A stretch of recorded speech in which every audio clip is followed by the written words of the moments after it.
Estamos em Atos capítulo 18 e nós vamos ler.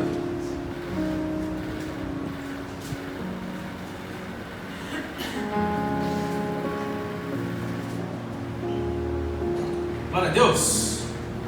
Quem não conseguir ler, tem a Bíblia aqui em cima também. Amém? Vamos lá. Capítulo 18 de Atos. Paulo em Corinto.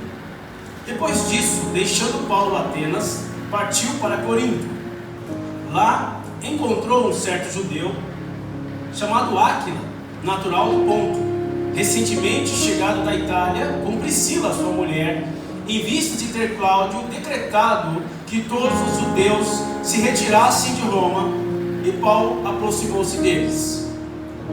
E posto que eram do mesmo ofício, passou a morar com eles e ali trabalhava, pois a profissão deles era de fazer tendas. E todos os sábados discorria na sinagoga, persuadindo tanto judeus quanto gregos. Versículo 5.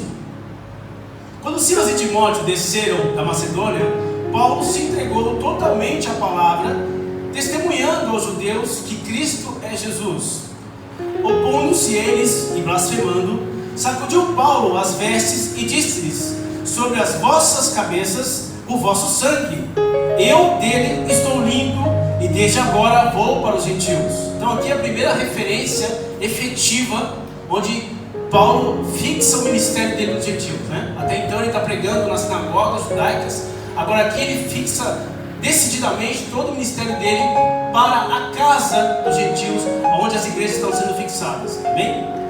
Versículo 7. Saindo dali, entrou, tá vendo? Entrou em casa de um homem chamado Tício Justo, que era temente a Deus. A casa era contígua à sinagoga, próximo da sinagoga. Mas Crispo, o principal da sinagoga, creu no Senhor com toda a sua casa. Também muitos dos coríntios, ouvindo, criam e eram batizados.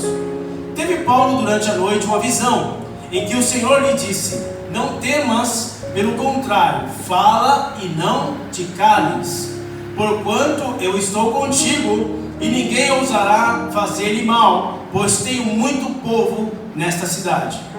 E ali permaneceu 1 ano e 6 meses, ensinando entre eles a palavra de Deus. Versículo 12. Quando porém Galho era procônsul de Acaia, levantaram-se os judeus concordantemente contra Paulo, e o levaram ao tribunal, dizendo: este persuade os homens a adorar a Deus por modo contrário à lei. Paulo não tem jeito, né? É sempre perseguido. Ia Paulo falar quando Galho declarou aos judeus: se fosse com efeito alguma injustiça ou crime de maior gravidade, ó judeus, de razão seria atender-vos.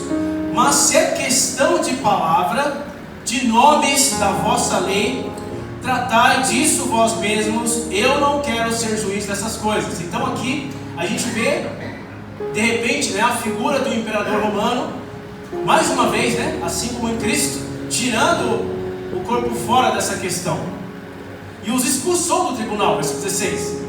Então todos agarraram Sóstenes, o principal da sinagoga, e o espancaram diante do tribunal. Galho, todavia, não se incomodava com essas coisas. Versículo 18. Mas Paulo, havendo permanecido ali ainda muitos dias, por fim, despedindo-se dos irmãos, navegou para a Síria, levando em sua companhia, de novo aí, Priscila e Áquila, depois de ter raspado a cabeça em Cencreia, porque havia feito voto. Todos sabem qual é esse voto aqui? Nazireu, né? Não? Vamos falar só brevemente, porque esse não é o objetivo aqui. Versículo 19. Chegados a Éfeso, deixou-os ali, ele, porém, entrando na sinagoga, pregava aos judeus. Rogando-lhe eles que permanecesse ali alguns dias, não aconteceu, não acedeu. Mas, despedindo-se, disse: se Deus quiser, voltarei para vós outros. E embarcando, partiu de Éfeso. Chegando em Cesareia, desembarcou, subindo a Jerusalém, e tendo saudado a igreja, desceu para Antioquia. Havendo passado ali algum tempo, saiu, atravessando sucessivamente a região da Galácia, da Frígia, confirmando todos os discípulos. Só até aqui. Bom?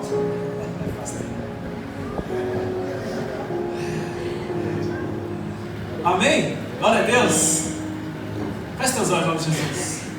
Pai, nós te agradecemos, Senhor, por esse momento, Deus. Esse momento maravilhoso, Senhor, da sua igreja para, Senhor, em cada um dos horários, ó Deus, em cada canto desse mundo, onde a igreja para neste momento diante da sua palavra, Senhor, onde a Bíblia é aberta, Senhor, e a sua palavra é ministrada aos corações, Senhor. Nós agradecemos por essa grande bênção, por essa honra que o Senhor nos dá, ó Deus, da liberdade do Evangelho, Senhor. Que essa mensagem, Deus, possa tocar aos nossos corações, confirmar, Senhor, aqueles, e Deus, fortalecer-nos, ó Deus, diante do Senhor, em o nome do Senhor Jesus, é que nós oramos, agradecidos. Amém? Glória a Deus. Tome o seu assento aí.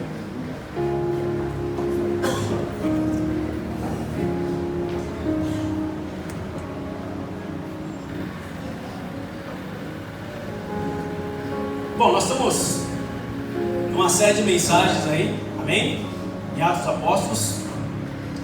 Vocês viram aqui no capítulo 17, e Paulo ele nos dá algumas instruções, e o pastor ministrou aqui algumas coisas importantes, né? Paulo ele passa ali por Tessalônica e Bereia, onde começa então, que a gente vê depois a primeira e segunda carta aos Tessalonicenses, né? Desse período do final da primeira viagem missionária. E ele é perseguido por aqueles chamados homens maus, homens perversos, né? E Paulo, ao longo da sua vida ministerial, sempre passa por isso. E ele vai ali, por causa da perseguição, ele vai para Atenas, nós vimos aqui.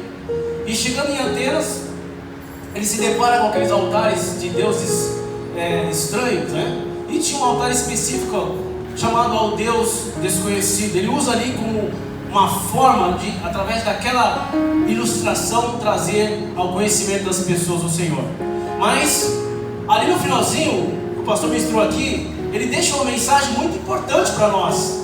É que Deus não leva em consideração o tempo da ignorância, mas Deus considera sim o tempo da consciência. O tempo onde eu e você temos a abertura do Evangelho. A partir desse momento onde o Evangelho é apresentado a nós, eu não posso ser mais uma pessoa inerte. Você que está aqui nessa noite, se você ouviu o Evangelho, nem que seja uma vez, diante do Senhor, Deus espera uma resposta de você. Amém? A resposta que nós ministramos aqui é que você saia de cima do muro. Amém? Que você se decida pelo Senhor, que você se entregue ao Senhor, que você deixe de lutar com as suas próprias armas, que você possa deixar de lado a sua racionalidade, achando que você é o Senhor do saber, e você se entregue ao conhecimento pleno daquilo que Deus revela através da sua palavra. Amém? Porque sem esta palavra não há sabedoria, e nós sabemos disso, que o homem faz planos, mas é do Senhor que vem a resposta, meu querido, e você precisa se atentar a isso, em nome do Senhor Jesus. Aí a gente chega aqui no capítulo 18, onde Paulo, ali deixando Atenas, ele vai para Corinto. É mais uma cidade onde o Evangelho está sendo ministrado em algumas casas, né? Começando pelas sinagogas.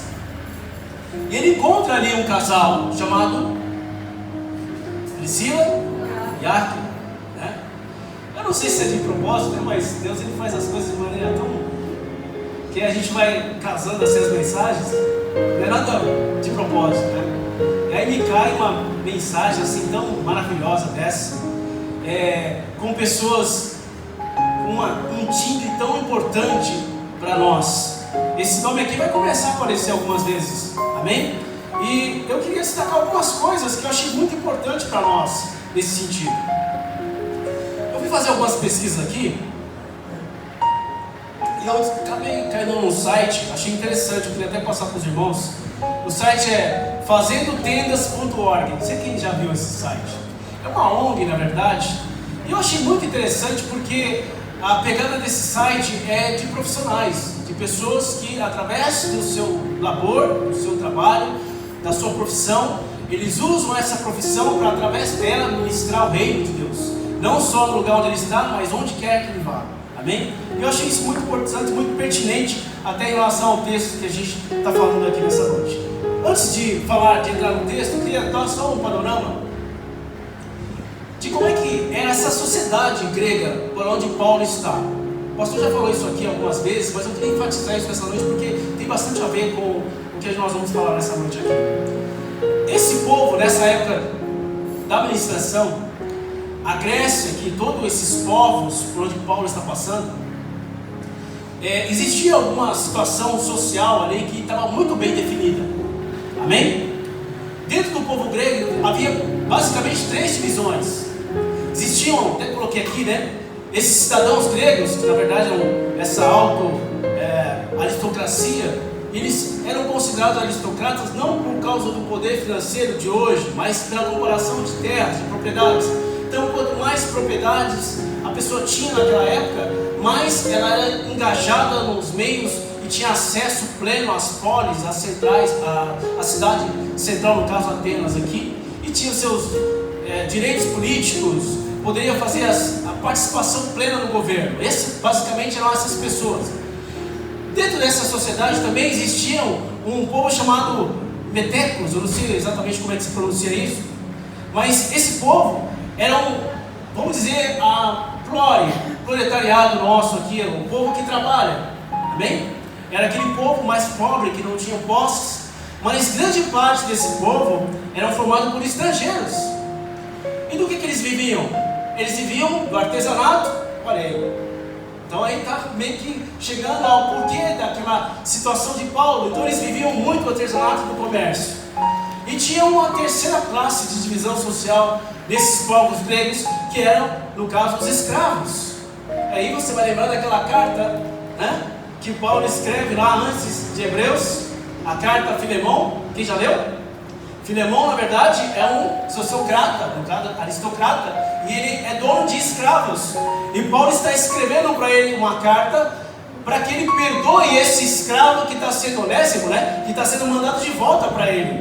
Quem não leu, leia essa carta lá, que vai falar de uma coisa onde Paulo se coloca no lugar e fala assim: eu também sou escravo de Cristo, eu também estou algemado ao Evangelho. E esse rapaz que estava aqui, agora ele se converteu, então não recebe ele mais como escravo, mas recebe ele como um irmão. Amém? E é muito interessante porque Paulo trabalha essa questão da sociedade numa condição onde era algo muito comum naquela época. Amém? Por que eu quero dizer tudo isso? Porque a gente começa a ler o texto aqui e a gente se depara com essa situação onde Áquila e Priscila, eles são pessoas vindas lá de Roma e estão ali alojados em Corinto agora. E Paulo tem essa possibilidade de conhecer Áquila. Os dois formam amizade. E aí, lógico, eles descobrem que tem o mesmo ofício, fazedores de tendas. E Paulo é convidado então para abrigar-se, a ficar na casa de Áquila e Priscila durante algum tempo. E em cima desse texto eu comecei a pensar tantas coisas. Eu queria já de cara falar para você. Tem coisas que Deus coloca na nossa vida que você não consegue chegar a uma conclusão logo de cara. O que você precisa é estar aberto àquilo que Deus tem para mim e para você, amém? Quantos aqui receberam alguma proposta, talvez até de emprego, que você não entendeu naquele momento, mas depois de um tempo você foi entender: puxa, é verdade, por isso que eu estou nesse lugar. Quem já passou por essa experiência? Acho que muita gente, né? Se você olhar para dentro mesmo, fazer uma autoanálise, vai perceber que as coisas acontecem não é por acaso, que as coisas não são jogadas por acaso, que o que acontece na minha e na sua vida está escrito e determinado por Deus, e que você precisa se atentar a isso. Então, a primeira coisa que eu queria enfatizar na minha vida e na sua, nessa noite, é para você ficar atento às oportunidades que Deus tem posto na sua vida. Porque essas oportunidades vão ser oportunidades para você ser abençoado ou para você abençoar alguém. Amém? E aqui a gente vê exatamente um casal aparecendo do nada no meio do ministério de Paulo. E Paulo tem acesso a esse casal. E esse casal começa a fazer parte da vida de Paulo agora. E ambos dividem o mesmo trabalho. Aí eu fiquei pensando: você acha por que esse casal está aqui destacado na Bíblia? Foi porque Paulo e Áquila têm o mesmo ofício? Você acha que é por isso? Lógico que não. A Bíblia não nos declara mais situações em relação a isso. Mas eu tenho certeza que porque Paulo estava na casa de Áquila, ele não se tornou mais rico ou menos rico por causa disso. porque Paulo estava morando na casa de Áquila, ele não prosperou ou deixou de prosperar. A Bíblia não nos relata isso. Por quê? Porque esse não é o foco aqui. Olha só, nós estamos aqui, eu gosto muito dessa frase de um cara pouco conhecido, um cara chamado Steve Jobs. Quem já ouviu falar?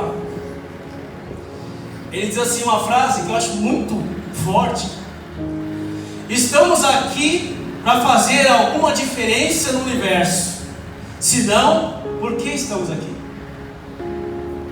Você já fez essa pergunta? Eu estou aqui por algum motivo. E agora que a gente vê esse casal ser introduzido na vida de Paulo, para fazer algum sentido, para ter algum motivo, para ter algum resultado, tanto na vida de Paulo, quanto na vida dele, porque este é o resultado das nossas interações, amém? Nós, aqui no culto de homens ontem, o Zé falou muito sobre relacionamento, que nós precisamos cultivar os relacionamentos, e relacionamento é uma coisa que há uma troca. É impossível você entrar num relacionamento e sair do mesmo jeito. Não, no relacionamento há sempre uma troca. Você entrega coisas e você recebe coisas. E exatamente esse casal na vida de Paulo está sendo essa bênção e sendo abençoados também. E eu coloquei uma frase aqui, ó. Talvez Deus não mude a sua situação, mas Ele está usando a sua situação para te mudar. E Deus colocou então Paulo na vida desse casal, e colocou esse casal na vida de Paulo, porque Deus quer trabalhar tanto Paulo quanto trabalhar a vida desse casal, porque esse é o resultado dos relacionamentos, amém? E você vai ver ao longo da história que é exatamente isso que acontece. É exatamente isso que acontece. Eu destaquei algumas coisas aqui para a gente até adiantar nesse ponto. Por que esse casal foi tão receptivo? Paulo tem, de fato, o mesmo ofício ali, mas eu consegui destacar algumas coisas aqui que eu queria, não é o foco aqui dessa mensagem, mas eu queria destacar alguns pontos que eu achei muito importantes na vida desse casal, e serve para mim e para você, amém? Para que você possa observar as oportunidades que Deus está te dando. Deus te colocou no lugar que você está, na condição que você está, para que você possa aprender alguma coisa, para que você possa ser bênção para alguém, ou para que alguém venha te abençoar. Às vezes a gente não entende, você recebe, aquela proposta. Eu lembro que eu recebi, eu tinha 14 anos, 13 para 14 anos, e 13 para 14 anos, na minha época, hoje, o pessoal, não sei, mas na minha época, 13 para 14 anos, o jovem estava louco para trabalhar, estava louco para, hoje não é assim mais, mudou muito, mas 13, 14 anos eu queria ter o meu trabalho, eu queria ganhar o meu ordenado, e eu tinha um colega de escola que pensava exatamente igual a mim. Aliás, hoje ele é um escrevente de um tribunal em Pindamonhangaba, está muito bem lá, graças a Deus, e o apelido dele é Batatinha, fica gravado aí, Batatinha, que parecia Batatinha no desenho lá, manda-chuva com Batatinha. E aí o que acontece? Esse rapaz da escola, a gente fez amizade na sala de aula, e ele me fez um convite. Ele falou assim: eu consegui uns cartões de Natal e eu estou indo vender lá no Brooklyn, Você está afim de ir comigo? Vender cartão de Natal. Aí eu falei assim: mas como é que é isso? Ele falou assim: então, aí tem um irmão que tem uma barraca, ele montou lá e aí ele paga por dia pra gente e tal. Eu falei: filho, vou. E eu fui. E eu fiquei mais ou menos uns 3 meses, era setembro, outubro, mas perto do Natal, outubro, novembro, ali assim, uns 2 meses, perto do Natal, com esse rapaz, vendendo cartão de Natal ali no Brooklyn. Você conhece ali no Brooklyn? Tem aquelas ruas paralelas, Tem a Avenida Santo Amaro, tem aquela, não sei o nome daquela rua, mas é uma rua bem conhecida ali, onde tem o Bradesco Colonial, onde esse dia trabalhou. E é o que acontece: 2 meses lá, entregando cartão de Natal, enfrentamos chuva. Quando vinha aquela chuva forte, aí tinha uma lona enrolada assim, você tinha que sair soltando a lona rápido, amarrando no chão a chuva não molhar os cartões. Então não era um trabalho fácil, porque a gente ficava o dia inteiro de pé ali, vendendo cartão de Natal. E aí eu fico pensando assim, né? Por que Deus coloca a gente nessa situação? Certa vez, veio um rapaz engravatado, na hora do almoço. Ele começou a olhar os cartões, comprou uns 2 cartões lá. E a gente começou a conversar com ele, ó, mas tem esse aqui é musical. Olha, esse aqui não, peraí, esse tá pegando muito simples, pra que você vai dar? Pra sua esposa? Não, esse aqui é melhor. E a gente começou a fazer o marketing com ele ali. E o rapaz ficou tão empolgado com a gente, que ele perguntou assim, qual a idade de vocês? Aí a gente falou as idades. Vocês têm vontade de trabalhar como office boy no banco? Aí a gente, então segunda-feira vocês vêm aqui os 2. E aí eu com 14 anos, assim começou a minha peregrinação pelo banco. Talvez essa oportunidade não teria acontecido se eu tivesse recusado a oferta de entregar cartão. Amém? Talvez você receba propostas da vida que você não vai saber o que Deus vai fazer lá na frente, mas quando você chegar naquela condição, naquela situação, e você olhar para trás, você vai perceber que Deus preparou tudo aquilo. E Deus estava preparando a vida desse casal para estar na presença de Paulo, porque Paulo ia ser algo decisivo na vida deles. E a presença de Paulo ia mudar totalmente o coração desses jovens que já estavam dispostos ao Evangelho. Deus coloca você em situações que vão desprender do seu Evangelho. Amém? Sabe aquela condição que você fala assim, puxa, eu tenho vergonha, eu não consigo falar com as pessoas, ou eu não tenho condições, sabedoria, não consigo estudar, ler a Bíblia. Deus vai te colocar em situações para que você rompa isso, para que você passe e supere essas condições, essas coisas. Amém? E por que Deus conseguiu trabalhar nesse casal tão fortemente? Porque eles tinham um propósito maior, que não era fazer tendas. Amém? Essa mensagem é muito pertinente. Eu gostei, orei a Deus e agradeci por ter vindo exatamente na nossa ordem para mim. Todos sabem que eu trabalho muito, e eu sei que você também trabalha muito. Amém? Mas qual é o seu propósito? É continuar fazendo tendas? Qual é o seu propósito? Aquilo que motiva o seu coração todos os dias é de fato você acordar e fazer e trabalhar na luta do seu trabalho? Isso pode ser só, sabe, o enfeite. Isso pode ser aquela cerejinha do bolo. Mas a essência que faz você acordar todos os dias não pode ser isso. A essência que faz você acordar de manhã para fazer alguma coisa para os outros é o que você está fazendo para o Senhor. A minha Bíblia diz assim, que tudo que vier na sua mão, faça conforme as suas forças, não aos homens, mas ao Senhor. Porque Deus vai honrar aquilo que você faz com dignidade. E o tema da minha mensagem é exatamente isso: a dignidade daquilo que você faz para o Senhor. Deus tem posto coisas para você fazer. Ontem foi um dia aqui essa semana, né, pastor? Foi um dia de muita labuta. Mas eu lembro lá de 1 Coríntios capítulo 15, versículo 57, que Deus diz ali através de Paulo, que o Senhor não é injusto para esquecer o trabalho de vocês, para esquecer aquilo que você faz, aquilo que você tem se desdobrado para fazer, porque no Senhor nosso trabalho não é vão. Quantas pessoas trabalham as suas vidas inteiras, e elas passam a vida inteira em prol dos seus trabalhos, mas quando você olha para dentro do coração delas, não há uma satisfação. Quantas pessoas acordam de manhã, eu pego o ônibus e olho para o semblante das pessoas. As pessoas estão querendo a cama. As pessoas vão trabalhar, lá no meu trabalho eu vejo as pessoas chegando. E aí você tem que fazer aquele trabalho de trabalhar o seu próprio rosto, né? Você não sabe disso. Quando você está na liderança, você tem que trabalhar o seu semblante, porque o seu semblante contamina os outros.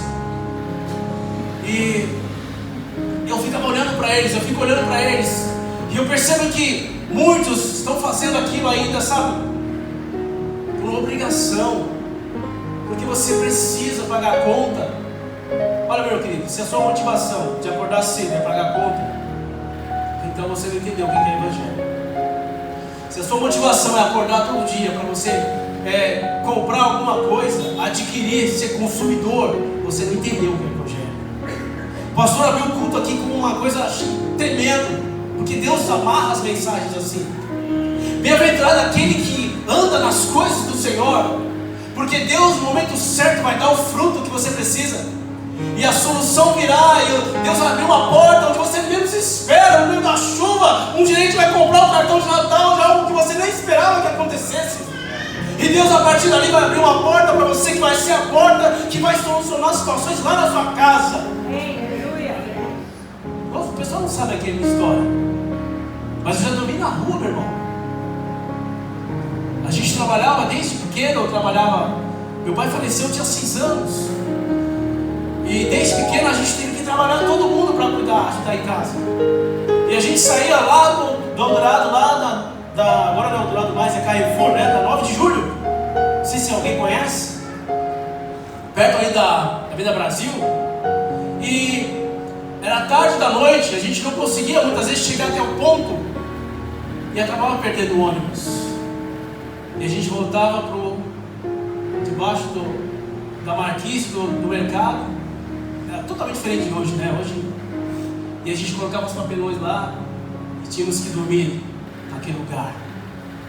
Quantas vezes aconteceu isso? Mas Deus honra aquilo que você faz, quando você faz com o seu coração totalmente voltado. Quando Deus tem um propósito na vida de alguém, essas situações não vão te paralisar, meu irmão. Vão criar situações em você, vão criar casca em você, para que você possa superar coisas muito mais difíceis. Sabe, Deus coloca a cruz conforme os seus ombros. Essas coisas vão te moldando, vão te fortalecendo, para que tudo aquilo que vier na sua vida, você não seja uma pessoa frouxa, mas você possa vencer aquilo que Deus tem para você. Esse casal esteve diante de um homem que passou tantas coisas, e eu tenho certeza pelos olhos da fé, que eles observavam o jeito de viver a vida de Paulo, o desprendimento de Paulo. Eles começaram a olhar aquele homem que tinha o coração voltado para a obra do Senhor, e o coração deles começou a ser funcionado para isso também. E eles começaram a ver que a vida deles tinha um propósito maior do que só ser fabricantes de tênis. Eles tinham um propósito maior. Eu gosto muito do Mário Sérgio Cortella, e algumas frases dele são marcantes, né? Não na parte quando ele entra em filosofia, religião, essas coisas, mas quando ele tem uma centralidade, é muito profundo. Tem uma frase dele que é assim, ó: você tem que esperar para fazer o bem? Não. Você tem que fazer o que tem que ser feito, da melhor maneira, nas condições que você tem, até que você tenha condições de fazê-las melhor ainda. Amém? Talvez nós não tenhamos ainda uma estrutura de escola bíblica, talvez nós não tenhamos ainda uma estrutura de uma igreja com ar-condicionado, que você não tem que se abanar aí, mas nós vamos fazer o que nós tivermos que fazer aqui, da melhor maneira possível, para que Deus nos abençoe e a gente venha fazer melhor ainda. Porque a vida do cristão é exatamente assim. Deus coloca condições para que você possa superar e romper aquilo que você estava, a condição que você estava. E eles estavam juntos nisso. Observa que eles recebem Paulo juntos, né? E eles, junto com Paulo, decidem ir. Na hora mais para frente aqui, eles decidem tomar viagem com Paulo. E eles vão lá para Éfeso, né? Versículo 18 aí, ó. Mas Paulo, havendo permanecido ali alguns dias, por fim, despedindo-se dos irmãos, navegou para a Síria, levando em sua companhia Priscila e Áquila, depois de ter raspado a cabeça, porque fez voto ali em Cencreia. Eles tinham um propósito em comum, e isso que eu quero destacar aqui para mim e para você nessa noite. Qual é o seu propósito? O pastor começou a abrir o culto falando sobre propósito. A unidade de propósito é o que nós precisamos. Unidade de propósito é a coisa mais buscada na Bíblia. Unidade de propósito é o que está no coração de Deus. Se você olhar em João capítulo 17, a oração que Jesus faz é: Senhor, que eles sejam um como nós somos um. Porque você só pode ter unidade de propósito se você for um com Deus. Esse casal estava ligado em Deus, por isso que eles tinham unidade de propósito. Não era um querendo ir para o norte, o outro querendo ir para o sul. Um quer comprar uma fazenda, o outro quer, morar na praia. Um quer fazer uma coisa, o outro quer fazer outra, totalmente contrárias e conflitantes. Não, eles tinham unidade de propósito. Eles proporam juntos fazer aquilo que Deus estava tocando no coração deles. Isso é muito importante. Deus é que põe essa unidade de propósito, porque Deus faz com que todas as coisas possam convergir naquilo que Ele quer. Eu estava separando alguns textos aqui, Foi Deus que nos preparou para este propósito, dando-nos o Espírito como garantia do que está por vir. 2 Coríntios 5:5. Deus que nos preparou para este propósito, dando-nos o Espírito Santo. Então, o propósito de Deus na vida desse casal, e é para nós hoje, é que o Senhor nos dá o Espírito Santo, para que a gente tenha unidade de propósito com Deus. Porque qual vai ser então, vamos lá, qual seria a frustração desse casal? De sair da condição que eles estavam, lembra? Eles estavam lá em Roma. Eles foram expulsos de Roma, não só ele, todos os judeus. Eles estão agora em Corinto, trabalhando no ofício deles. Detalhe aqui, esse ofício dessas pessoas era praticamente um ofício herdado dos pais, Essas pessoas eram livres, então não eram escravos. Como livres que eram, eles tinham a livre iniciativa, trabalhadores por livre iniciativa. E qual então seria o propósito deles de chegar diante de uma situação, de sair da condição que eles estavam, ir para uma outra cidade agora, acompanhando um homem, se Deus não colocasse no coração deles unidade de propósito? Amém? Então, eu quero enfatizar nessa noite que você possa orar mais com a sua esposa, com o seu marido, que você possa orar junto, com propósito juntos, que você possa falar assim: olha, nós temos esse propósito esse ano, vamos orar sobre isso, vamos orar juntos sobre esses desafios, essas estratégias que Deus tem para nós. Eu tenho certeza que Deus vai ir junto com isso, meu irmão. Eu tenho absoluta certeza que Deus vai pegar o coração de vocês e vai unir ao grande propósito que Deus tem. Porque às vezes a gente fala assim: puxa, como é que eu vou saber a vontade de Deus? Você sabe a vontade de Deus? Como é que eu sei a vontade de Deus? Como? Se eu estiver alinhado aos propósitos de Deus que estão nessa palavra. Qual é a vontade de Deus? Qual é a vontade de Deus para você, para a minha vida? Você está sentado aqui por quê? Porque alguém não quis somente construir tendas, mas alguém abriu a boca do Evangelho e falou Jesus para você, não é isso? Então qual é o propósito de Deus? Que eu seja um canal de bênção onde quer que eu esteja, assim como esse casal. Talvez Deus está te chamando aqui para algo que você não precisaria de muito esforço. Deus não está dizendo que você tem que largar tudo que você tem e você sair no campo missionário. Talvez Deus tenha esse chamado específico para você. Mas essa mensagem dessa noite é para que você possa entender que a missão que Deus tem para mim e para você, ela está exatamente lá no meio da sua labuta, lá no meio do seu trabalho, naquilo que você faz diariamente. Ali existe a porta do Evangelho para você. Faça com maestria. É a primeira mensagem do Evangelho que você pode fazer. Aquilo que Deus colocar nas suas mãos. Então faça com o seu patrão chato, mas faça como ao Senhor e não a homens, porque isso vai servir de testemunho e Deus vai abrir portas para você. Amém?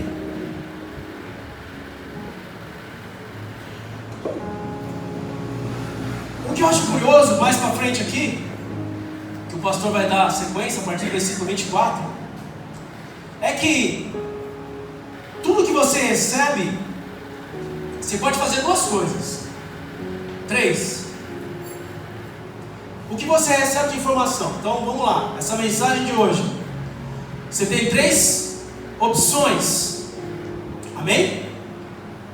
Você pode ouvir, guardar no coração e seguir, confiar, fazer prosperar essa palavra. Amém? Você pode simplesmente escutar e não dar atenção nenhuma a ela. E você pode ouvir essa palavra, escutar, fazê-la germinar no seu coração e passar adiante. Amém? Esta é a cerne do Evangelho. E a gente vê agora aqui esse casal, no versículo 24 em diante aí, ó. Eles estão lá em Éfeso. E no versículo 26, eles encontram então um seguidor do Senhor, chamado Apolo, homem eloquente, conhecedor das Escrituras. Mas ali o que eu acho curioso, no versículo 26, eles começam a falar com ele. Eles vão para casa, no caso aqui, o casal recepciona este Apolo, e eles começam então a conversar com ele, a trazer o Evangelho que eles aprenderam. Eles começam a falar para Apolo sobre esse Evangelho, que é pela presença do Espírito Santo, que o pastor vai trabalhar isso aqui no domingo que vem. Mas o que eu acho curioso é que eles não deixaram isso somente no conhecimento deles. Talvez eu e você tenhamos ouvido tanta mensagem, tantas mensagens, que você e eu somos experts. Quantas mensagens você já ouviu, meu irmão? Hã? Quem está numa igreja evangélica pela primeira vez? Levanta a sua mão. Olha para trás. Tem alguma mão levantada? Não. Quer dizer que você já ouviu o Evangelho. E no final da mensagem do domingo passado, Deus deixou aqui para nós que o Senhor não leva em conta o tempo da ignorância, o momento que você não sabe, que você não conhece o Senhor. Mas no dia que você o escuta sobre o Senhor, Deus exige de nós uma posição, que essa mensagem ela não fica só no cerne da sua mente, mas que ela desça até o seu coração, ela produza frutos, e frutos em 20, 30, 100 por um. Essa produção de frutos que Deus espera de nós é que esse Evangelho possa sair das nossas vidas. Ele não fique só em nós, não fique somente na nossa casa, não fique só na casa de Priscila e Áquila. Amém? Eles entenderam que a casa deles recebeu um profeta do Senhor, e ele falou assim: não, agora toda pessoa que entrar aqui, né? Todo mundo que entrar aqui vai ouvir desse Jesus. Todo mundo que entrar na minha casa precisa ouvir que o Senhor existe. Amém? No meio do seu trabalho, talvez a gente é pego por essas coisas, porque eu tenho lá no meu trabalho uma moça que eu já conversei muito com ela, e sobre o momento e a oportunidade. Amém? A Bíblia diz assim que nós temos que aproveitar cada oportunidade, porque os dias são maus. Mas a Bíblia nos ensina a ter sabedoria. A Bíblia nos ensina que você tem que ser simples como a pomba, mais prudente como a serpente. No caso aqui, é que você tem que saber qual é o momento certo de dar o bote, qual é o momento certo de você falar do Senhor Jesus. Não é para você sair lançando farpas ao vento, mas Deus vai colocar pessoas no seu caminho, no momento certo, ali no banheiro, ali no cafezinho, sabe? Naquele momento, uma pessoa ali cabisbaixa. Eis o momento que Deus vai colocar. E essa moça, ela falava de Jesus para todo mundo lá no atendimento. Glória a Deus por isso, né? É isso? Mas ela deixou de fazer o trabalho dela. Ela não cumpria com as obrigações dela. Eu, como crente, penso: como é que eu vou chamar a atenção de uma pessoa assim? Difícil, né, pastor? Pois eu tive que chamar, né? Eu falo assim: ó, enquanto você bater o seu cartão aqui, você é um funcionário dessa instituição. Faça com maestria o seu trabalho. Esse vai ser o seu primeiro testemunho. E você fala que você é um cristão, esse vai ser o seu primeiro testemunho. Aí sim Deus vai te dar a oportunidade para você falar com as pessoas. É tanto que ela deu uma melhorada, viu? Deus trabalha assim no nosso coração, para que a gente possa aprender a lidar com as coisas. Não é para você ser uma pessoa chata, sabe? Tem gente que é inconveniente, tem gente que não sabe o momento certo. Sabe o que significa ser sal da terra? Sal. Você já comeu feijão salgado? Arroz salgado? É horrível. É? Ah, foi que é isso? Põe ele para temperar o feijão agora. O sal tem que ser lançado aos poucos, porque o sal começa a dar sede, amém? E a pessoa vai te procurar, vai te buscar. Eu lembro de um rapaz na minha sala de aula que demorou 1 ano para eu levá-lo para Jesus. 1 ano, desde o medieval, passou o ano inteiro. E aí nas férias, já no outro ano, eu fui na casa dele e a gente foi junto para uma igreja que ele já tinha se convertido ao Senhor Jesus. Não é pelo seu tempo, meu querido, é pelo tempo de Deus. Deus tem um tempo para cada um. Cabe a você ser uma pessoa aberta, assim como esse casal, aberta àquilo que Deus tem preparado para você. Amém?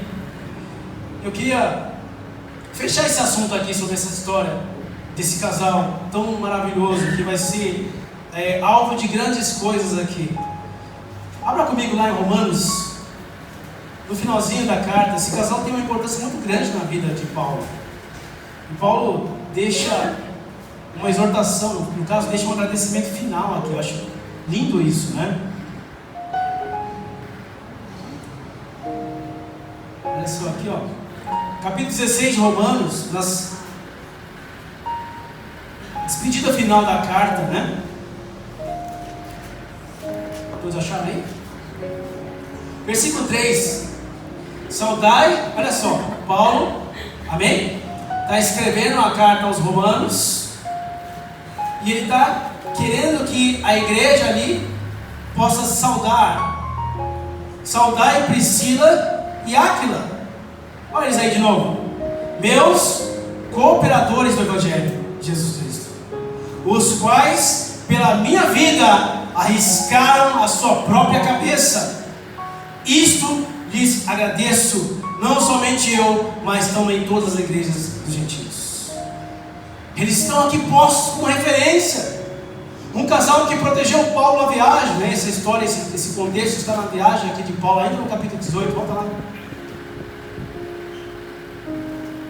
E por causa disso, Paulo faz referência, não só dessa vez, mas várias vezes Paulo vai fazer referência a esse casal, que passou tão poderosamente na vida de Paulo, e foram poderosos aí em continuar o Evangelho ali, por onde eles estão, em Éfeso agora, junto com Apolo, amém? E a segunda parte dessa mensagem, que é uma mensagem bem pontual, tem a ver com a decisão de Paulo. Nós falamos aqui sobre Priscila e Áquila, que eles decidiram, amém? No coração deles, não ser só, não fazer da vida deles esse propósito final, produzir deles. Talvez você acorde, realmente vai trabalhar, não faça isso no propósito final, sabe? Mas que você possa ser como propósito, conhecer a Deus, se aproximar do Senhor, conhecer aquilo que Deus tem para você. E agora a gente está do outro lado, falando de um homem que sabe do seu propósito, amém? Que sabe do seu chamado, amém? Mas ele fabrica tendas. Você entendeu o oposto? Deus pega um casal que fabrica tendas e joga ele no Evangelho. Agora Deus pega alguém que está no Evangelho e coloca ele para fabricar tendas. Por quê? Esse texto, ele tem uma conotação e um desenrolar tão profundo, meu querido. Tão profundo. No versículo seguinte aí, ó, no versículo 5, volta lá capítulo 18 de Atos. No versículo 5, os primeiros versículos fala que Paulo está na casa de Priscila e Áquila e que ele está fabricando tendas, amém? Para viver. Quando chega no versículo 5, a gente vê Silas e Timóteo descerem para Macedônia encontrar Paulo. Eles entregam para Paulo provavelmente donativos, amém? Existem algumas passagens que mencionam donativos. E por causa desses donativos, ele se entregou totalmente à palavra, está vendo aí? E aí Paulo começa de maneira mais incisiva a trabalhar a obra aqui por onde ele está passando. Por causa desses donativos. Mas entenda isso. Isso não é algo que aconteceu na vida de Paulo, que ele nunca mais trabalhou. Amém? Entenda isso. Que esses donativos são como a igreja, ajudando pastor, que esses donativos não resolvem a vida da pessoa, e que agora, a partir desse momento, ele nunca mais vai precisar de recursos. Então, ali naquele momento, ajudou Paulo para que ele pudesse seguir e continuar a obra. Mas eu queria abrir alguns textos com você aqui nessa noite, que existe no coração de Paulo um grande interesse de ser um exemplo. E esse exemplo eu gosto muito para a minha vida. Esse exemplo eu quero que você siga para a sua vida. Que Jesus Cristo, quando chama os apóstolos, Ele chama os apóstolos para uma destinação totalmente específica. Mas agora, ao longo do Evangelho, Deus coloca um homem chamado Paulo. Esse homem se caracteriza como um apóstolo levantado pelo próprio Jesus. Mas esse apóstolo tem uma característica diferente.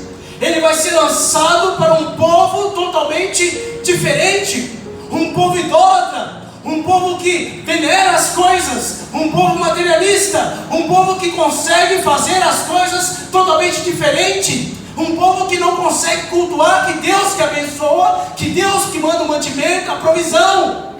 Então Paulo não pode chegar diante desse povo como alguém que não tem condições de mostrar para eles que através daquilo que eles fazem, eles podem glorificar a Deus. Quer dizer que Deus coloca Paulo diante de uma estrutura de gente para que ele sirva de exemplo para eles, que é possível sim você ser um cristão no meio de uma sociedade pervertida, trabalhar dignamente, honrando ao Senhor, e Deus vai abençoar a sua vida por causa disso. E Deus usa Paulo como exemplo para isso.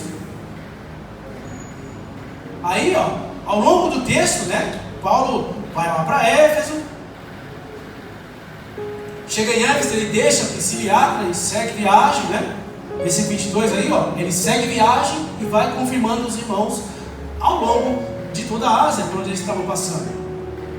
Mas eu separei alguns textos aqui que eu achei muito interessante. E eu queria colocar isso como um título para nós também, para a gente poder pontuar isso também nessa noite. Paulo se preocupa em ser exemplo. Paulo se preocupa em ser exemplo e não em vender o Evangelho. Eu não sei se esse negócio tem alguma coisa a ver com hoje. Eu quero abrir aspas aqui. Respeitando as proporções dos custos das coisas, amém? Porque não é fácil produzir um livro, amém? Existe um custo de produção de um CD, amém? Existe um custo. Existem coisas e demandas que demandam recurso financeiro. Uma sociedade totalmente diferente. Mas isso não é desculpa para que as pessoas usem disso para banalizar o Evangelho. Isso não é desculpa para as pessoas que dizem ter o conhecimento começarem a vender o Evangelho. Porque Paulo faz aqui um grande exemplo de não se vender e não vender o Evangelho para as pessoas. E aí, existem várias passagens ao longo das cartas que Paulo deixa isso bem claro para mim e para você. Você cristão nessa noite, você que está ouvindo, você que está aqui nesta igreja, entenda que Deus tem um propósito sim com a sua vida. Que Deus tem talvez um chamado especial, específico para você. Mas o primeiro chamado que Deus tem para mim e para você é que você seja bênção onde quer que você esteja. Se você estiver lavando o chão, se você estiver limpando a rua, varrendo a rua, Deus quer ser exemplo que você seja, que você faça na sua vida através disso. Eu gosto muito de uma frase do... Vou pegar a frase dele aqui. Martin Luther King, alguém conhece? Se lhe pedirem para ser varredor de rua, varra as ruas. Olha a frase desse homem aqui. Se lhe pedirem para ser varredor de ruas, varra as ruas como Michelangelo pintava, como Beethoven compunha, ou como Shakespeare escrevia. Ou seja, aquilo que te vier a mão para fazer, faça com maestria, sabendo que ali vai ficar assinatura, e as pessoas vão saber que você é um cristão de Deus, que você é alguém que faz as coisas com dignidade, que você faz as coisas porque Deus está no seu coração, no centro do seu chamado. E Paulo deixou isso bem claro nas cartas dele. Paulo tinha essa preocupação de ser um exemplo, não só um exemplo de cristão, não só um exemplo de abnegação, não só um exemplo de fé, não só um exemplo de um apóstolo, mas Paulo nos dá um exemplo de que você tem que ser o primeiro para cobrar de alguém. Amém? Ele coloca alguns textos aqui, ó. Atos capítulo 20. Vamos lá, eu quero que vocês olhem esses textos aí. Atos 20, 34. Vamos lá, rapidinho. Atos 20, 34. Vamos ler o 33 também. De ninguém cobicei prata, nem ouro e nem vestes. Vós mesmos sabeis que estas mãos serviram para os que me era necessário a mim e aos que estavam comigo. Vocês sabem que com as minhas mãos eu trabalhei para sustentar a mim e os que estavam comigo, Paulo está dizendo, ao longo do Evangelho, ao longo do ministério que estava na vida de Paulo. Vamos mais. 1 Coríntios capítulo 4, versículo 12.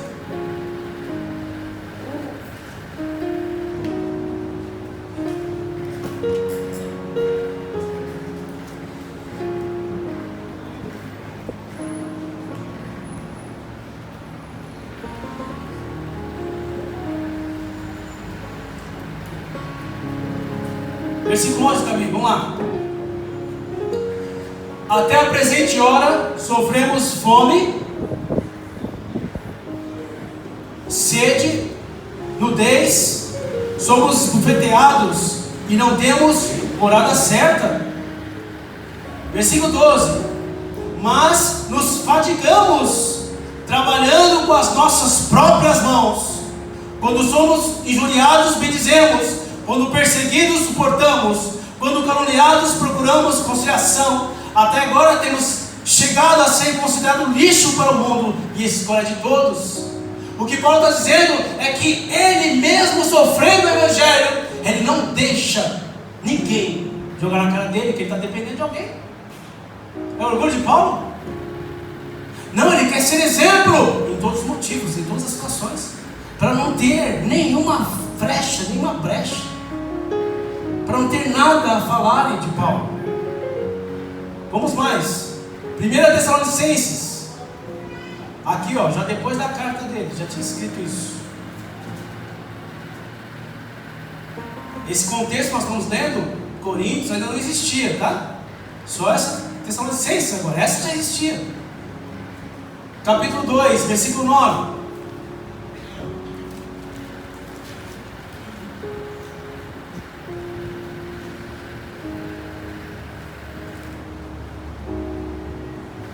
Olha que coisa, hein? Vamos ler o 8 também. Sempre o anterior está um pouco mais explanação. Assim, querendo-vos muito, estamos prontos a oferecer-vos não somente o Evangelho de Deus, mas igualmente a própria vida. Por isso que vos tornastes muito amado de nós, porque nos recordais, irmãos, do vosso labor. Vocês recordam do nosso labor e fadiga, e de como noite e dia labutando para não vivermos à custa de ninguém de vós, vos proclamando o Evangelho de Deus. Paulo tem uma preocupação sim, de mostrar que ele é o exemplo, de mostrar que ele está fazendo tendas, não como objetivo principal, mas para que ninguém possa dizer que ele não é exemplo nessa área também. Vamos mais um aí ó, 2 Tessalonicenses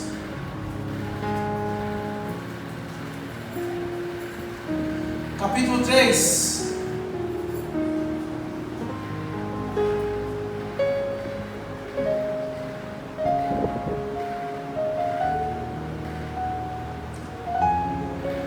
Vamos ler a partir do versículo, Pode ser o 7 aí, 7. Pois vós mesmos, né? Ele está falando o primeiro ali, dizendo para se apartar daqueles irmãos que andam desonestamente, né? Eu já vi ministrações radicais disso aqui. Só que o cara não lê a Bíblia, né? Vamos ler o 16? Olha só. Nós vos ordenamos, irmãos, em nome do Senhor Jesus Cristo, que vos aparteis de todo irmão, aparteis de todo irmão que anda desonestamente e não segundo a tradição que de nós recebestes. Versículo 7.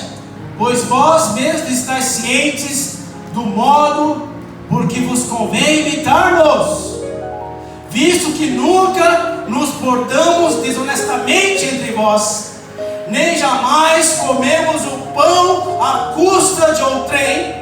Pelo contrário, em labor e fadiga, de noite e de dia, trabalhamos a fim de não sermos pesado a nenhum de vós, não porque não tivéssemos esse direito, olha aí, mas por termos em vista oferecermos exemplo em nós mesmos, para nos imitardes. Porque quando ainda convosco nos ordenamos isso, se alguém não quer trabalhar, que também não coma. Olha.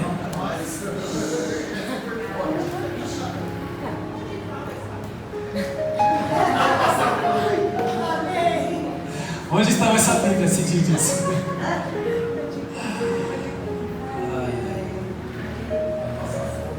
Aí lá no finalzinho, né? A gente se apartar todo irmão desonesto, né? Vira sua Bíblia aí, não sei se você precisa virar a página. O próprio. Vamos ler a parte do 14? Caso alguém não preste obediência à nossa palavra, olha, apóstolo falando. Caso alguém não preste obediência à nossa palavra, por essa carta, notai-o. Irmão, oi pastor, começar a notar agora os irmãos.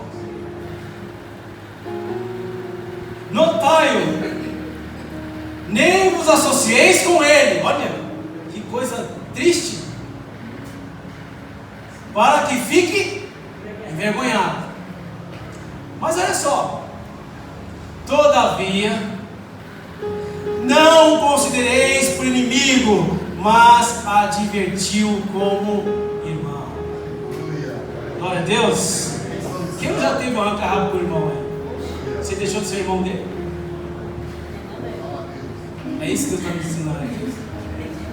Que um irmão na luta, o irmão tem que trabalhar o coração do outro, para que você seja exemplo também, para que você seja um exemplo de honestidade, de dignidade para o outro. Se você conhecer um irmão que não está agindo assim, em amor, chama ele. Amém? Tem amor, viu, querido? Tem umas pessoas, até aqui na igreja mesmo, que você tem que tomar muito cuidado quando você vai falar com as pessoas. Antes de você falar com alguém, se coloca no lugar. Como é que você gostaria de ouvir essa crítica? Que não é nem uma crítica, né? A Bíblia chama de exortação, admoestação. É para você ganhar a pessoa, não é para você perder. Paulo está dizendo, não é para você perder a pessoa. Até aquele lá de Corinto, né, que comete aquela atrocidade com a sogra. No finalzinho, o Paulo fala assim: chama ele de volta. Porque o Senhor, quando nós começamos a mensagem aqui, e foi pregada no domingo passado, Deus não leva em conta o tempo mas Deus considera agora que a mensagem dele exige de nós arrependimento. Essa mensagem que vem ao nosso coração tem que trazer arrependimento. Não é para você se constranger, é para você se arrepender. Constranger não resolve nada.